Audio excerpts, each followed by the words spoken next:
বেশ কিছুদিন হয়ে গেল তোমাদের সাথে কোনো ভিডিও শেয়ার করা হচ্ছে না, তাই ভাবলাম আজকে তোমাদের সাথে একটা ভিডিও শেয়ার করি। দুপুরবেলা স্নান করে বাইরে বসেছিলাম, তারপরে জানি না কোথায় গেছিলাম, তো সেখান থেকে একটা গাছ পেয়েছি। সেই গাছটা এখন বাড়িতে যা লাগাবো, এখন লাগাবো না, যেহেতু দুপুর গাছটা মরে যাবে তাই লাগাইনি, জলে রেখে দিয়েছি। আর আজকে ভিডিও করার মেন কারণ হচ্ছে আমাদের বাড়িতে আমার কিছু ফ্রেন্ড আসবে, তো ভাবলাম তোমাদের সাথে একটু ভিডিওটাও শেয়ার করি যে আমি কি করছি তাদের জন্য।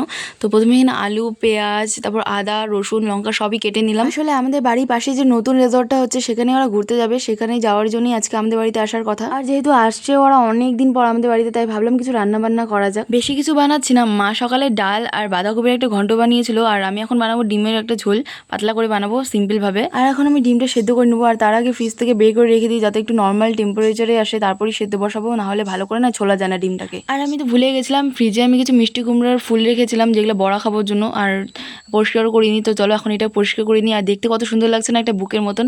আমার তো এই ফুলের বড়া খেতে বেশ ভালোই লাগে, তোমাদের কেমন লাগে অবশ্যই কমেন্টে জানিও। আমি ওদিকে ডিম আর আলু সেদ্ধ বসিয়ে দিয়েছি, আর এদিকে আকাশের অবস্থা দেখেছো কি করেছে। শুধু ঠাকুর ঠাকুর করে বলছিলাম ওরা আসার আগে যাতে বৃষ্টিটা না আসে, কারণ বৃষ্টি আসলে ওদের আসা ক্যান্সেল হয়ে যাবে, আর আমি এত আয়োজন করেছি সবকিছুই নষ্ট হয়ে যাবে। আর ইউটিউবে আমি একটা হ্যাক দেখেছিলাম ডিম ছোলার, যেটা আমার খুবই কাজে লেগেছে। ডিমগুলো একটাও নষ্ট হয়নি, খুব ভালো করে ছুলতে পেরেছি।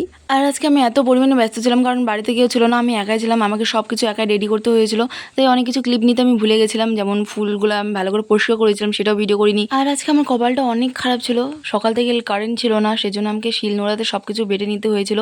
ভেবেছিলাম পেঁয়াজ সব কিছু এগুলো একসাথে বেটে নেবো, কিন্তু শিলনোড়াতে না আমার পক্ষে সম্ভব না পেঁয়াজ বাটা, তাই সেটা গোটাই দিয়েছিলাম। আর শুধু এখানে আদা আর রসুনটাই বেটে নিয়েছিলাম, যেটাও ঠিকমতো করে বাটতে পারিনি আমি। আর এদিকে আমি ডিমটা ভেজে নিয়েছি লঙ্কার গুঁড়ো, হলুদ আর লবণ দিয়ে। চলো এবার রান্নাটা কিভাবে করলাম সেটা তোমাদের সাথে শেয়ার করি। প্রথমে কড়াইয়ে আমি তেল দিয়ে দিয়েছি, আর আজকে সব রান্নায় আমি উনুনে করব। তারপরে দিয়ে দিলাম পেঁয়াজটাকে ভালো করে ভেজে নিয়েছি, আর মোটা মোটা করে কেটেছিলাম, ভাবছিলাম মিক্স করব, কিন্তু সেটা আর হয়নি, তাই ভাবলাম এটাকে আগে ভালো করে ভেজে নিই। তারপর দিয়ে দিলাম আদা, হলুদ আর সব ধরনের মশলা দিয়ে দিলাম। আর তারপর না আলুটা যে সেদ্ধ করে রেখেছি সেটাও আমি ম্যাশ করে দিলাম, যাতে গ্রেভিটা একটু ঠিক হয়, পাতলা যাতে না হয়। আর লঙ্কা একদমই কম দিয়েছি, কারণ যারা আসছে তাদের মধ্যে বেশি জনই ঝাল খেতে পারে না, তাই লঙ্কা একদমই কম দিয়েছে। লাস্টে ফোটানোর জন্য জল দিয়ে গরম মশলা দিয়ে এটাকে ভালো করে সেদ্ধ করে নেবো। আর তারপর উঠেও রেখেছি, আর তার সাথে সাথে এরাও চলে এসেছে, তাই ভাবলাম ওদের সাথে একটু ভিডিও করি। আরও দুজন আসবে, আসলে আসার কথা ছিল 6 জনের, কিন্তু সে কোথায় জানি ঘুরতে যাবে, সেজন্য আজকে আমাদের বাড়িতে আসতে পারিনি। তারপরে আমি এখানে ফুলের বড়াগুলো ভেজে নিলাম ভালো করে, তারপর সবাই মিলে এখানে খেতে বসে গেছে। আর আমি ভিডিও করছিলাম জন্য কেউ খাচ্ছিল না, তাই ভাবলাম ভিডিওটা অফ করে দিই আর শান্তি মতো করে খাক। আর রান্না কী করেছিলাম সেটা তো তোমাদের আগেই বলে দিয়েছি। চলো এখন ডিমের ঝোলটা দেখাই কেমন হয়েছে, তোমাদের সাথে ভুলেই গেছিলাম শেয়ার করার কথা।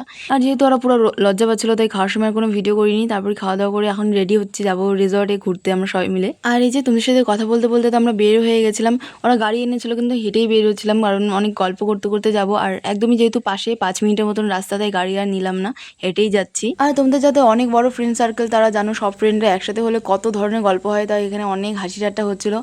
আর এরা যেহেতু এই জায়গাটাতে না প্রথম এসেছে, তো এরা এখানে অনেক ফটো ক্লিক করেছিল, যেহেতু ওদের কাছে নতুন, আর আমি অনেক কবার এসেছিলাম, তাই আমি বেশি ফটো ক্লিক করেছিলাম, মানে বেশি করিনি, এরা অনেক পরিমাণে ফটো ক্লিক করেছিল। তারপর কিছু ভিডিও ফটো এসব তুলে আমরা চলে যাচ্ছি এখন বাড়িতে। এরা যেহেতু বাড়ি যাবে আর অনেক দেরি হয়ে গেছিলো, আসলে সবারই কোনো না কোনো কাজ আছে, তাই তাড়াতাড়ি সবাই বাড়ি চলে যাচ্ছিলো। ঋতুর পড়ানো ছিল, তাই ঋতু মল্লিকা আরও আগে চলে গেছিলো। এখন রাজ আর বাণী, মালা যাবে, এরা 3 জন। আর এরা চলে যাওয়ার পর আমি কোনো ভিডিও করিনি, কারণ ফোনে চার্জ ছিল না আর কারেন্টও ছিল না। তারপর রাত্রে যখন কারেন্ট এসেছে, আর দেখো অবির উপর মুখের অবস্থা দেখেছো কী করেছে পাউডার মেখে। যাই হোক, আজকে ভিডিওটা আমি এখানেই শেষ করলাম। ভালো লাগলে অবশ্যই লাইক করে দিও, দেখা হচ্ছে নেক্সট ভিডিওতে। আর এবার থেকে না আমি এত লেট করবো না ভিডিও, আমি রোজ না সপ্তাহে 3-4টা ভিডিও দেওয়ার অবশ্যই ট্রাই করবো। ভালো লাগলে অবশ্যই লাইক করে দিও। আজকের জন্য টাটা।